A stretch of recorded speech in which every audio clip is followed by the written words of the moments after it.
Dear friend, this is the question that everybody seems to be asking. It's very, very simple. Why are Hollywood celeb kids more likely to be trans or non-binary or they or him or it's or whatever the particular pronoun is?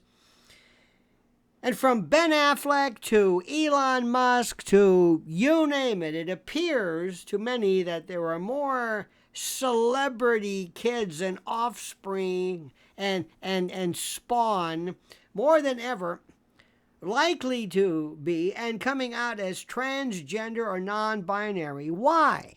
Well, if you want to get a good laugh, check out Daily Mail. They kind of dance around the real reason for this. They give you all these reasons as though they don't know why.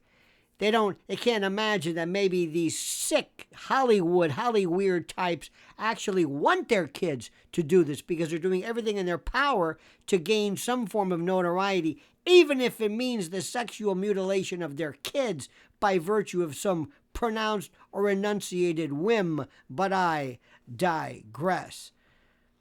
Ladies and gentlemen, people now are suggesting why people like Ben Affleck and Jennifer Garner's child, Seraphina Rose, recently appeared at a funeral of a grandfather with this rather masculine buzz cut. It used to be called a butch cut, but that might be inappropriate now.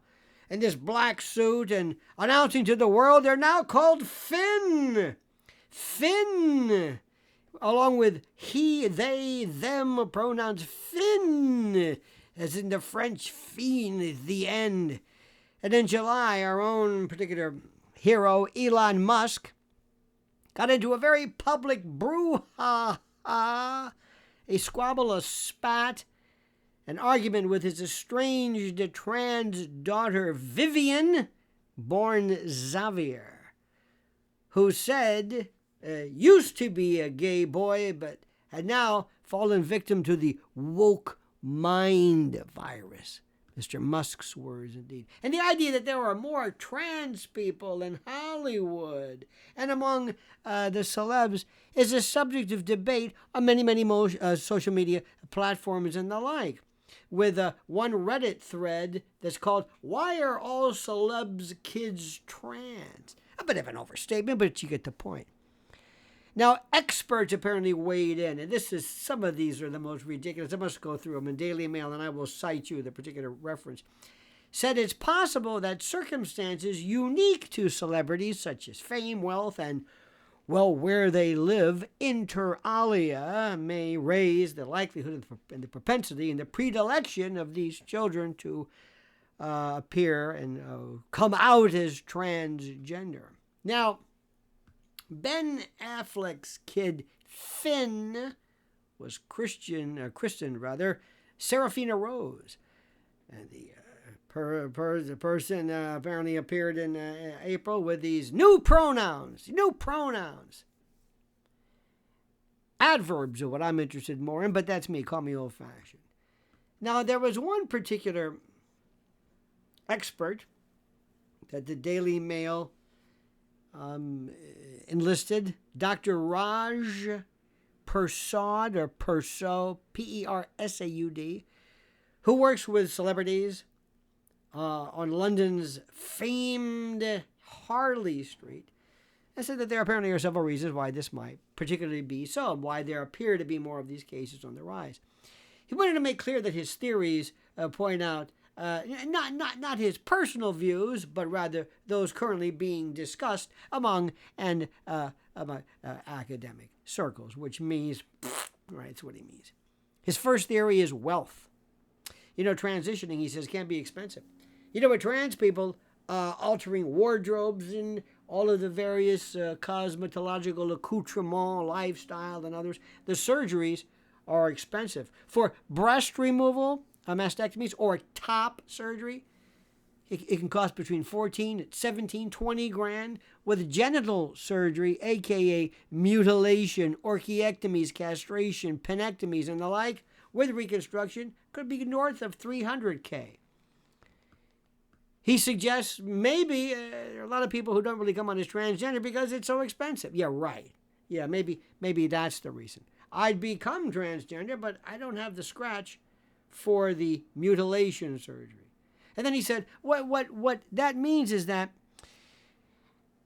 there may be perhaps a complicated pathway or something where there is no point in pursuing a manifestation of this mindset if you don't have the scratch to carry through with it.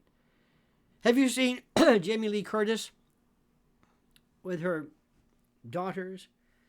Ruby and Annie. Ruby was born Tom. Now it's Ruby. It's fine. The second theory, by the way, that was pronounced is that maybe they're around. There's a possible link between childhood trauma and coming out as transgender. Oh, that's nice. That indicates that basically it's a product of some type of traumatic reorientation, not some natural expression of something that was otherwise dormant or unexpressed. A trauma brought it on. They speak, generally speaking, about these things called ACEs, adverse childhood experiences, ACE, like an alcoholic father or an acrimonious divorce or some truculent, horrible public spectacle. There's some evidence that maybe people who are trans have more ACE experiences than the average person, adverse childhood experiences. It may be that the child of the celebrity is particularly prone to being in the crosshairs of this. Multiple studies have linked, they said, ACE events in childhood with a higher likelihood of being transgender. What does that say? What does that say? That intimates, suggests, and certainly hints that being transgender is almost like a PTSD, that it's not natural or normal, but a stress-related, trauma-related product. How about that? But it's not clear whether these instances contribute, correlate, or cause this particular lifestyle and way of thinking.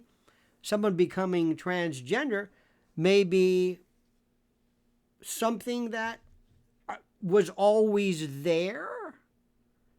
And what? It took something tragic to help them navigate through the acceptance and the presentation of this transgender identity?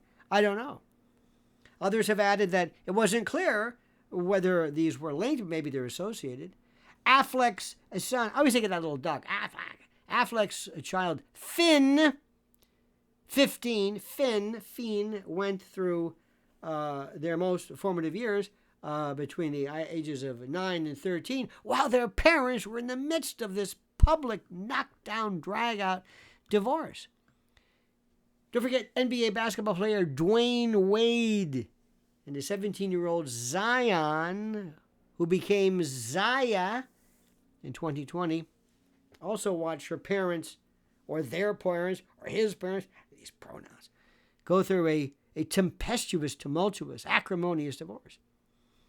Wade had, as you might recall, a series of legal problems with his wife, Siobhan, over child custody, and then repeated haggling and disputes and lawsuits and the like over the child's upbringing. Zaya came out as a transgender when she was 12, but faced this huge and contentious and vituperative, this acrimonious legal battle with her mother until a legal name and gender change was granted in 2020.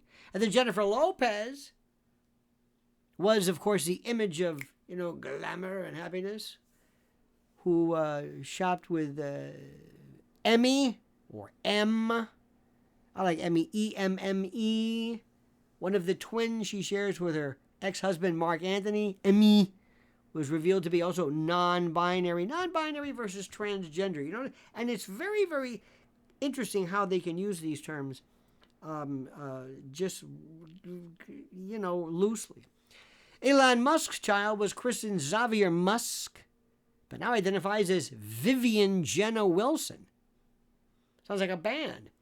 They are, obviously in the middle of this, Jamie Lee Curtis's adopted child, Tom, born Tom, adopted child, born Tom, revealed as a trans woman named Ruby. So adopted.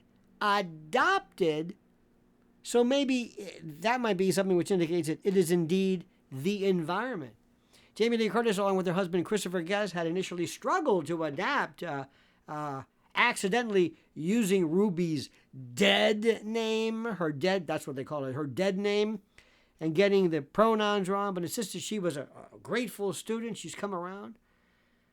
And the third theory, which is interesting, that's been suggested, was the suggestion that celebrity children may be more likely to be trans for attention. That's right.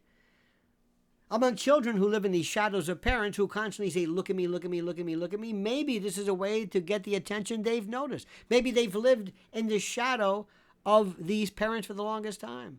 And if you're the child of parents who seek attention and you have attention-seeking genes, a kind of a look at me, that's solipsistic, narcissistic, maybe this is a way for you to do it. Sigourney Weaver has a daughter, Char Simpson, who was revealed to be non-binary in 2022. It's amazing. There was a psychotherapist in New York City,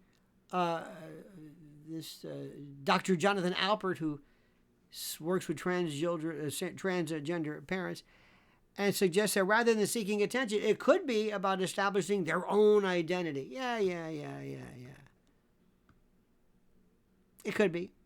Another theory is that being trans may be linked to the environment in the womb. Oh, that's good. That's interesting as well. Celebrities may be more likely to have children later in life. Maybe there might be some kind of a weird hormonal kind of a thing. The same theory suggests that, it's been suggested and posited in the past, that homosexuality was explained by researchers who claim that exposure to certain sex hormones in the womb at certain times could lead somebody to a greater propensity and predilection towards homosexuality. Again, pointing to almost like a pathology, not just a natural alternative.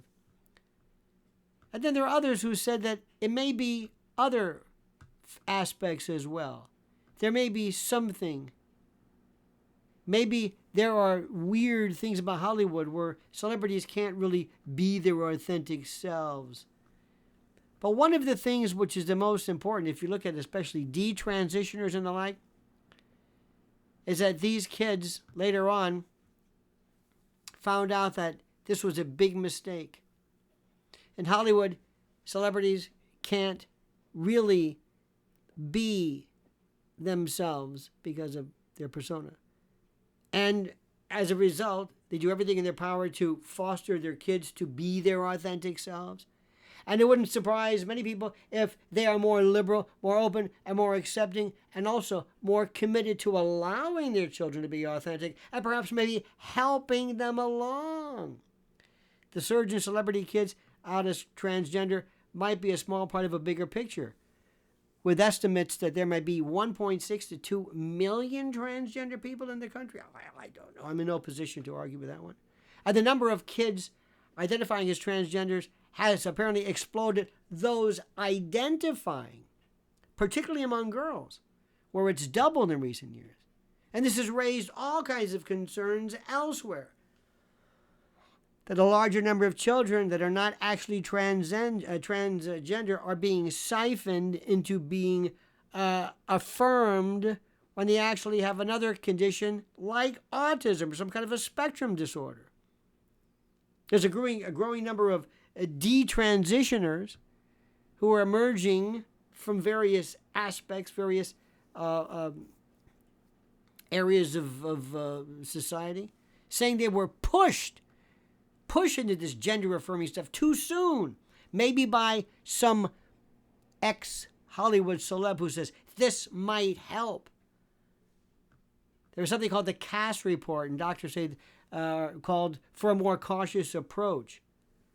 And said children questioning their gender should not be locked into radical treatment. It follows on from previous research conducted in the Netherlands, which found that many gender-confused children grow out of it. Listen to this. Researchers showed that at the start of the 2-decade study involving 2,700 children, around 1 in 10 kids expressed gender non-contentedness to various degrees.